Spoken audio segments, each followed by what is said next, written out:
Tu construis tes projets, tu avances, mais en regardant autour de toi, tu te rends compte que tu es de plus en plus seul. Les anciennes conversations semblent vides, les relations superficielles.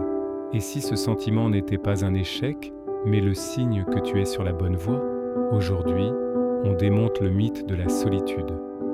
La séparation naturelle. Quand tu commences à grandir mentalement et spirituellement, tu changes de fréquence. Les personnes qui étaient sur la même longueur d'onde que toi hier ne te captent plus aujourd'hui. Ce n'est pas qu'elles sont mauvaises, ni que tu es devenu arrogant. C'est une séparation naturelle, presque physique. Le gland qui germe doit quitter la litière de la forêt pour devenir un chêne. Il ne déteste pas la forêt, il la dépasse. Le prix de la clarté. Cette solitude est le prix à payer pour la clarté. Quand tu arrêtes de participer au commérage, aux plaintes chroniques, aux distractions inutiles, tu te retires du bruit. Et dans ce silence, tu entends enfin ta propre voix. Tu découvres tes vraies valeurs, tes vrais désirs.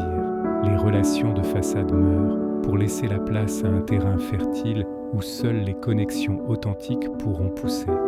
L'atelier du bâtisseur. Vois cette période non pas comme un isolement, mais comme l'atelier du bâtisseur. C'est dans le silence et la concentration que l'on forge les grandes œuvres. C'est seul que tu construis ta forteresse intérieure, tes compétences, ta vision. Les hommes qui ont changé le monde ont presque toujours traversé de longues périodes de solitude profonde. C'était leur creuset.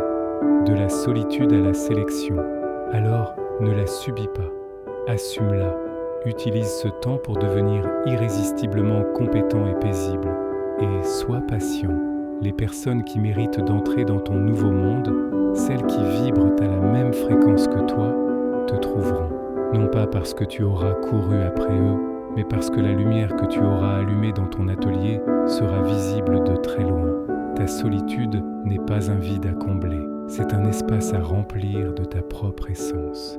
C'est le premier signe que tu deviens qui tu es vraiment.